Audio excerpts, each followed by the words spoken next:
Hey,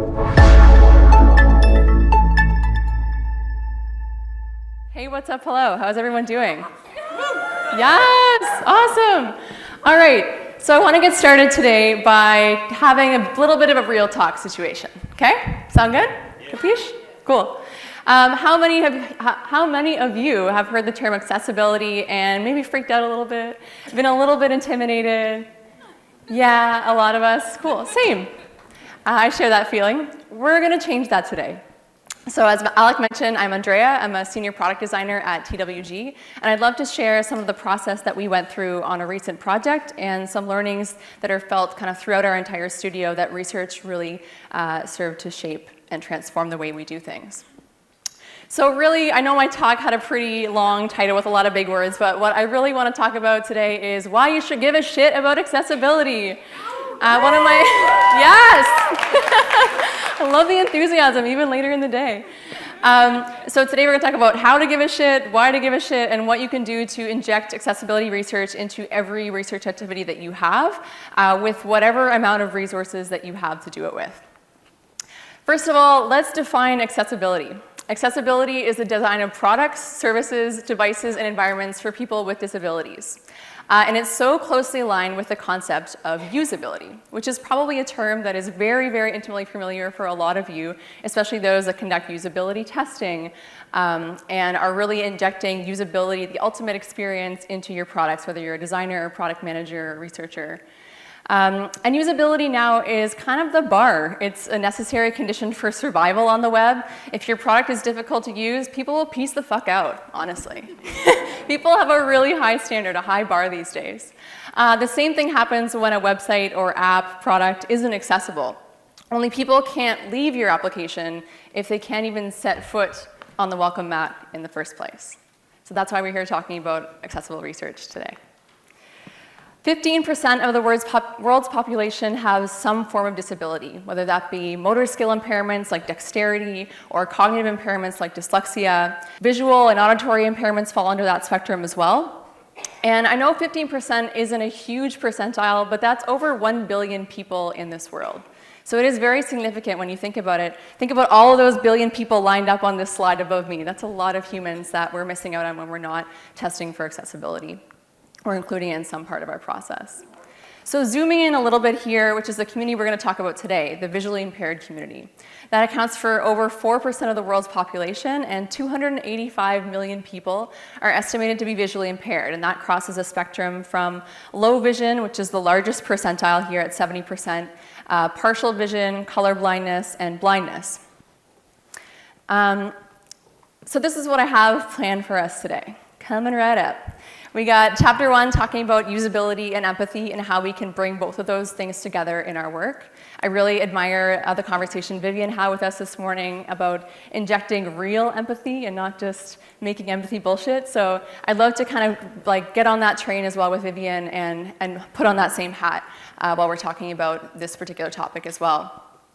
Chapter 2 is inclusive research, so tips that you can use to inject accessibility research into every phase of your project. And then some tips that you can use as well when you're conducting both evaluative and generative research. Finally, we're going to kick it off, or we're going to wrap things up at the end with a set of quick wins that all of you can use when you're designing products. So when you go back to work on Monday, a couple of low-hanging fruit type things that you can apply to your process. So first up, we're going to talk about usability and empathy and how we can bring both together in a warm embrace. So these are some of the things that I hear very actively, not just at TWG and my work there, but beyond that as well. Accessibility is out of scope. We don't have the budget for it. We just need to ship the damn thing. This is probably a very familiar sentence for a lot of you, and myself included. We're all guilty of it. And finally, my favorite, read my sarcasm here. They're not our target persona.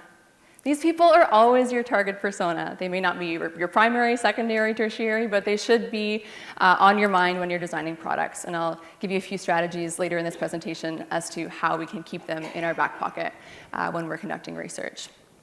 So what we're missing when we say these claims, when we think these things without saying them out loud, when we're talking about them while we're waxing poetic about the future of our product in boardrooms, what we're missing is empathy. And Vivian brought up a really important point this morning about how pity is not empathy.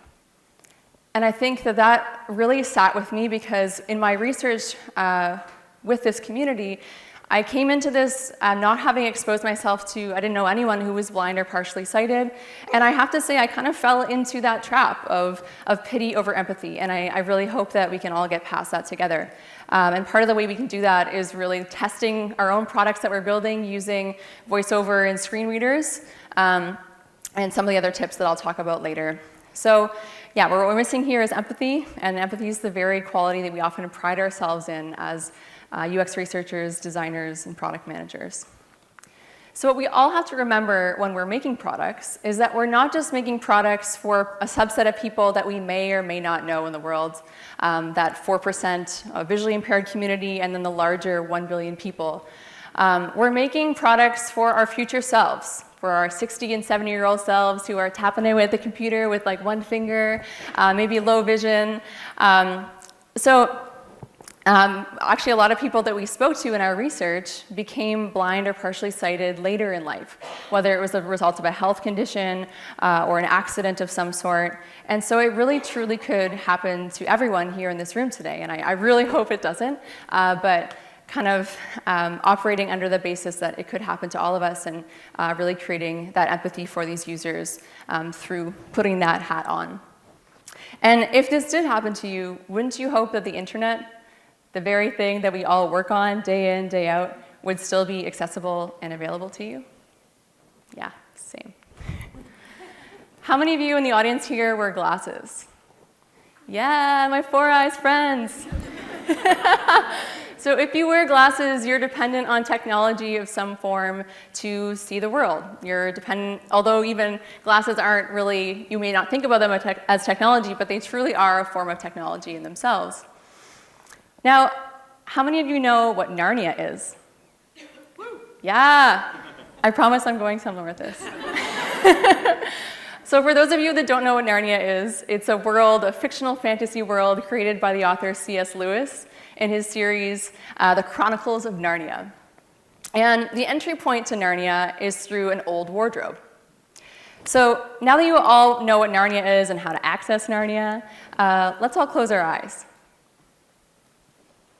There's still a few people with their eyes open. Close them. All right. Imagine you're opening the doors to Narnia. You push them open with all of your might, and you enter this fantastical world. You're experiencing this world for the first time, and you're fully blind. How would you even begin to navigate this world? How would you know what's available to you in it, and how to access it? Maybe what features you have available to you. All right, open your eyes. Your product is fucking Narnia. And what do I mean by this?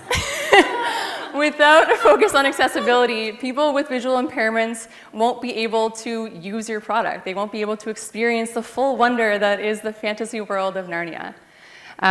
So if you're able to take away one thing from this conversation, remember that in every product that we make, we should be thinking about these communities and allowing them to experience the world of Narnia for themselves as well. We'll get into some strategies on how to do that shortly. So I work for a lovely company called TWG, and there's a large TWG representation here today. Thanks all for being here. Yeah. We are a software consultancy building software for some of the biggest companies in the world. And a lot of the companies on the screen here are companies that we've worked with to research, design, build, and audit digital products for accessibility. And for me personally, I had the opportunity to work on a project for AMI, Accessible Media Inc., which is a national broadcaster of video content for the visually impaired community. So it was truly a really unique experience that I had to work with this client and this community. And through that experience, I was able to do a lot of extensive research along with my user research partner, Alec, over there. So I was the product designer, Alec was the user researcher, and we worked really closely to design and execute these research plans for AMI. So the specifics of the project, our team at TWG created a suite of mobile apps specifically for iPad, iPhone, and Apple TV. And we learned a lot of things about, you can imagine, visual design, product design. That was the hat that I had on for most of the project. I learned a lot about not reinventing the wheel with UI patterns, especially when designing for familiar platforms like iOS.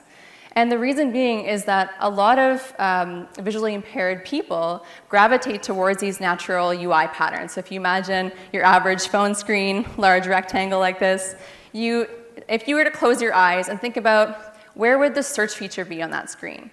You probably move your finger to the top right corner. Where would the home button be on that screen? Maybe bottom left, for example. And people with visual impairments really rely on these conventions. So I learned really not to fuck with it, not to reinvent the wheel if it wasn't necessary. We also learned that iOS has a wonderful suite of accessibility features, and that's why the vast majority of visually impaired people have iOS devices, is purely because of the wonderful functionality that they have. So to kick off our research activities, we started with some generative interviews, as many of you likely do in your projects as well. We wanted to understand our community's lifestyle habits, assisted devices, and we just listened to their stories. At what point in their life did they become blind? What are the things they enjoy doing in their spare time? And like I said earlier, prior to this project, I had never met anyone with a visual impairment before. So my own assumptions, and there were many, were challenged at every turn throughout this project. And that's why it was such a rewarding experience for myself and the team. So then after that, we conducted some usability audits of existing platforms out there. So think Netflix and Amazon Prime Video, because essentially what we were building as a product was Netflix, but for the visually impaired community. So I worked closely with Alec to bring accessible voices, people with accessibility needs to the forefront of these conversations naturally. So we tested with a large number of people across a broad spectrum of visual impairment.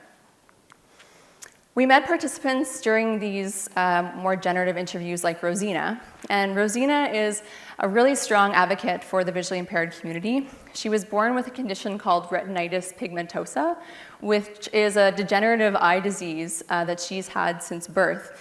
And at age 53, she signed up for this groundbreaking study that promised to give her a retinal implant that would give her back some of her vision. So at age 53, Rosina went from being fully blind to being partially blind and being able to distinguish shapes, see movement, and it really did, as you can imagine, change the way that she experiences the world. So Rosina wrote this wonderful article for Toronto Life that I recommend you all read. It's called Living in the Dark, and it's the ultimate empathy builder. I see a lot of you with pens out. I love how keen you are. I have a resource at the end that covers all the links in my talk, so thank you to Buffer. It'll be going out at 4 p.m., so watch for that on the Twitters. No need to take your pens out. Then we conducted more evaluative sessions on a pretty rudimentary prototype. In sprint 2, or week 3 of the project, we had already put a prototype in front of our users.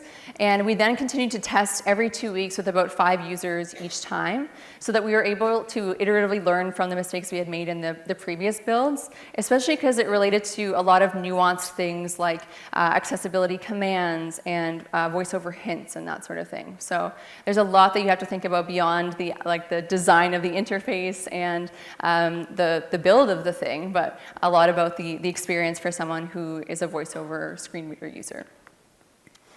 Some ways that we documented our learnings were through behavioral personas. So marketing and consulting companies use a lot of persona types. I know there's probably a few people in the audience that aren't a fan of personas, but it's because of that demographic segmentation that's most commonly used with personas. So behavioral personas are built around kind of specific behavioral attributes rather than demographic ones. So these are some of the personas that we created. Naturally, they fit very closely in tune with the respective visual impairments that we were building these products for. So you won't notice any demographic qualities on these personas, no gender, age, socioeconomic status. It was all dependent on their assistive technologies, their level of mobility, and the things that were really important to us throughout the project. We also came into an interesting persona that we like to call interaction-based personas. So as we got kind of deeper into the project, we noticed some more like granular differences in the way our users were using these different technologies, and it often wasn't dependent on like, oh, this blind person is a tapper, or this partially sighted person is a swiper, but it was more about the way that they processed information. And so we noticed that the swiper, for example, would go through the app in a very sequential way. When you're using VoiceOver, you're almost kind of just like going like this on the screen to go through all the commands and have them read out to you. Whereas the tapper was a bit more of a badass, and they would kind of just tap around the screen and see what elements would be below their finger at certain points. And that's where I mentioned common UI patterns are so important for that tapper demographic, so that they can intuitively know that certain features are in certain corners of the mobile device, for example. All right, so what we hope for is, and again, I've shared these personas with all of you in this lovely link that I'll tweet out later. But the reason why we're open sourcing them, sharing them, is because we want you to keep them in your back pockets. Insert these into your decks when you're kind of selling or presenting your research to stakeholders. And our hope is that they help you when you're making both micro and macro decisions about your product. So keep them in your back pocket and carry them in your heart. All right, now we're getting into the real meat and potatoes of this, inclusive research. So we all know that inclusive research starts with inclusive recruitment, as Shanice talked about just now.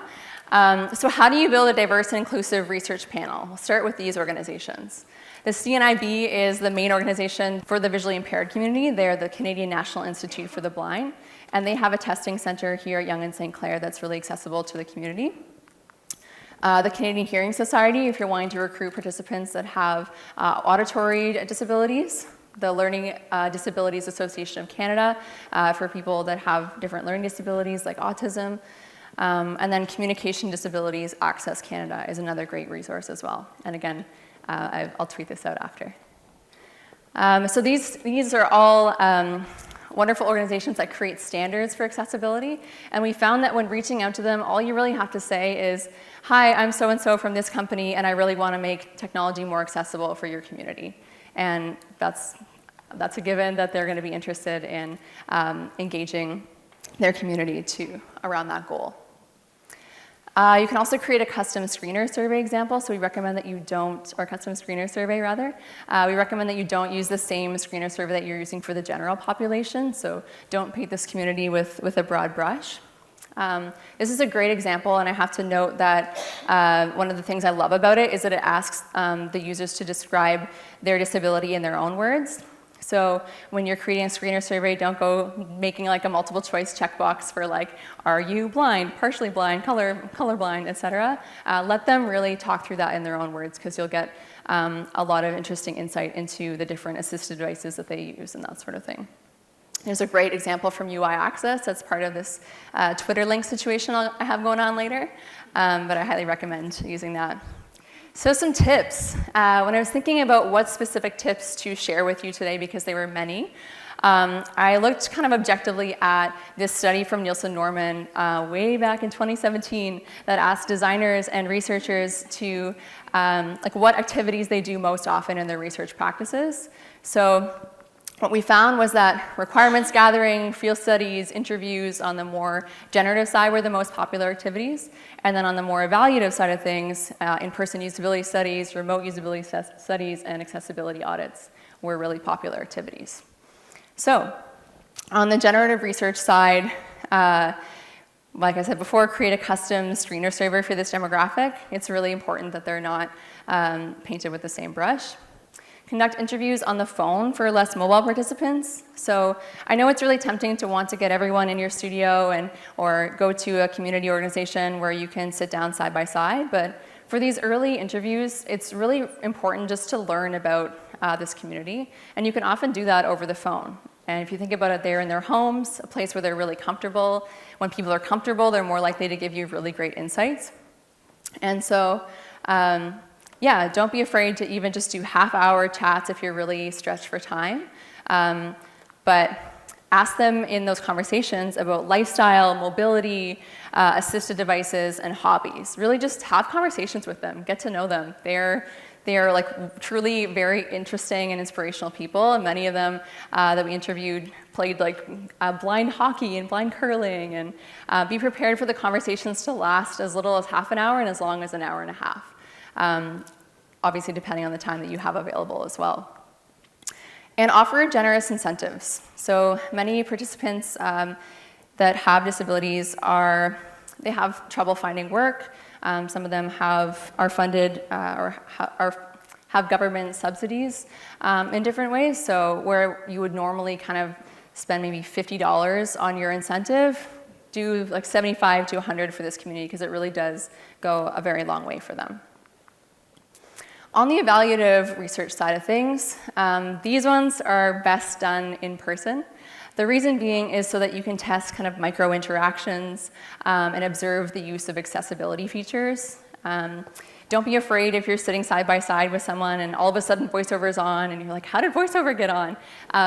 They often use different key commands, and we know a lot of like power users who are just very well versed in turning on and off these settings and using things like VoiceOver in interesting ways. So don't hesitate to say, wait, hold up, can you like talk me through that process or tell me more about that?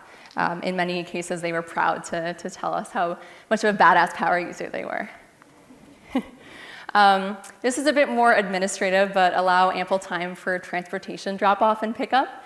We often found that we typically used to schedule tests like back to back to back to back, when this community made us focus on taking even like hour-long breaks in between sessions to account for them being dropped off via Wheel-Trans or coming late for whatever reason, and then make a comfortable kind of waiting area for them to wait in as well. Test early and test often. It's great if you are able to test kind of halfway through your product in a really early phase of the build so that your developers and product teams can learn about different principles that you can then apply to your later iterations of the product. And act as a guide, anticipating the needs and describing the space. So it's really important that you bring people into your studio as though it's your home and really welcome them with open arms and be very descriptive in the way that you're describing things. This is a quote that I've always loved, but that took on new meaning for me during this project. But as a designer, you often want to be 10 steps ahead of your audience before they start asking questions in their minds, answer those questions for them in your copy, in your experience. But in this case, it was really important to act as like a thoughtful host, always anticipating the needs of our guests at every phase. So being very descriptive about kind of guiding these people throughout our studio and explaining who would be in the sessions and what we're testing. And as much as you can do to kind of be overly descriptive and make them feel really comfortable in the space, it's really important. I know there's a lot of you that are designers in the audience, also product people, product managers, marketers, et cetera. So here are some kind of more broad brush tips for everyone else. Going back to the Narnia example, it's really important that you design an onboarding experience that gives users the way of the land. Imagine when you had like stepped forth into Narnia, if you had an onboarding experience on Narnia, that would have been a much better experience for you. So don't let that fall off the roadmap. It's really important for your average user, but it's especially important for this community. Watch your contrast ratios, designers. I know people tell you that probably every damn day of your life, but it is really important because the most optimal shade of gray is probably totally legible for the vast majority of user groups, and maybe even your grandma. So yeah, look out for contrast ratios and use familiar UI patterns. Have devs kind of test their own features using a screen reader. During the AMI project, it was amazing to see our mobile engineers kind of going through, with their eyes closed, headphones on, going through with VoiceOver the features that they had built. And it was just a really powerful thing and a true empathy builder. So I highly recommend, even if you're a product manager or designer, maybe the person that isn't building the software, that you go through and test your product for these micro interactions.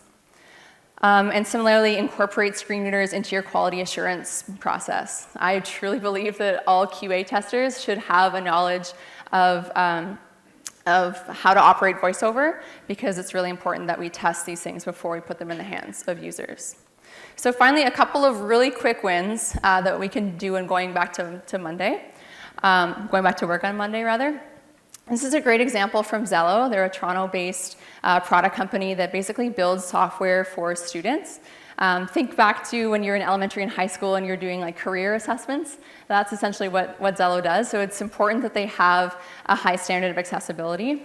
So they've clearly done the work, and so a prerequisite to this quick win is that you have to do the work to get to this point, but it's really important that you even just list out the things that you have accounted for in your product development processes on your homepage or some kind of public-facing marketing site. So Zello itemizes that they meet AA WCAG compliance, which is the second highest level that you can reach.